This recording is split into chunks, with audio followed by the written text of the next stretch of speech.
The coal seam gas industry in Australia, a cleaner energy source with large economic potential, or an environmental disaster.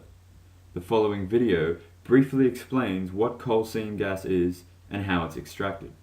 Natural gas is largely methane that was formed alongside coal from the remains of plants and animals that lived millions of years ago. Trapped in coal beds by water and ground pressure, the gas lies in the coal seams. Extracting the gas begins with the drilling of a well 300 to 1500 meters deep. The top section of the well is cased with steel and cement to prevent the loss of water from any upper aquifers. The coal seams are then stimulated to open the pores within the coal. This production zone releases the pressure within the coal bed and allows the gas and water to flow into the well.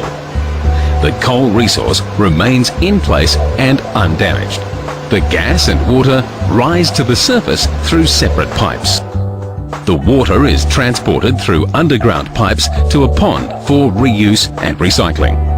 The gas is piped to a processing facility to be compressed and dehydrated to remove any traces of impurities.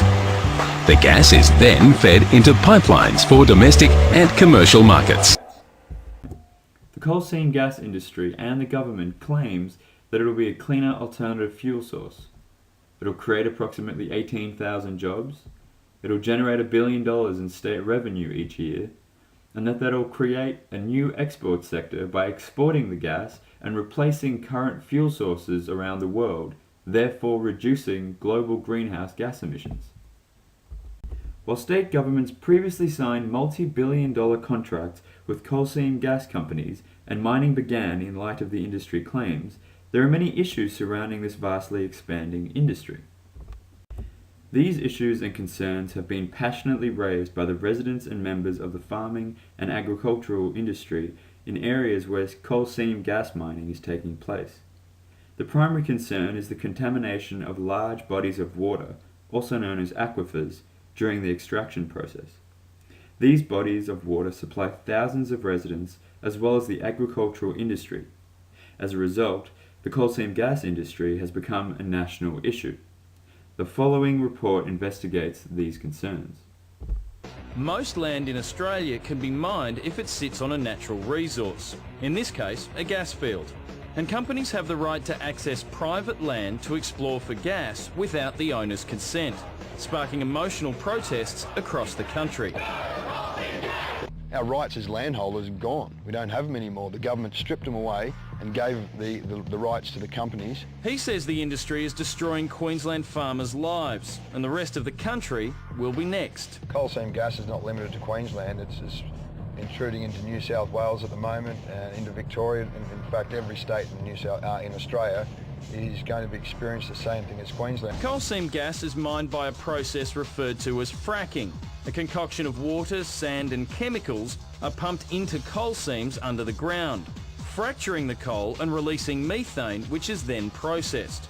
In America, fracking has led to underground water sources being contaminated, not just with chemicals, but also with the gas itself. And residents have been able to light their tap water on fire. Even more terrifying, it's happening here too, with evidence of water bores on farmland being set alight. And just last month, water and methane spewed up 40 metres into the air after a gas well burst west of Brisbane. It is a cowboy industry at the present time. It most definitely isn't well regulated. With so much at stake, many scientists, farmers, environmentalists and community leaders are calling for the federal and state governments to put people ahead of profits and reconsider coal seam gas. As a result of these concerns, due to a lack of scientific knowledge of the industry and the environmental impacts it may have, the decision-making process was greatly impacted. In both Queensland and New South Wales, governments have applied legislation changes and established strict regulatory bodies in order to protect the environment, land and water resources, the local communities, and critical industry clusters. In 2012, the Australian federal government provided $150 million in order to establish the Independent Expert Scientific Committee on Coal Seam Gas and Large Coal Mining Development. This committee is established to ensure future decisions on coal seam gas mining are informed by improved scientific research and understanding of the water-related impacts of the industry. Will this industry prove to be a sustainable and safe source of energy for the future of our country? Or will it be banned? It is the role of science to answer these questions and ultimately settle this debate. Thank you very much.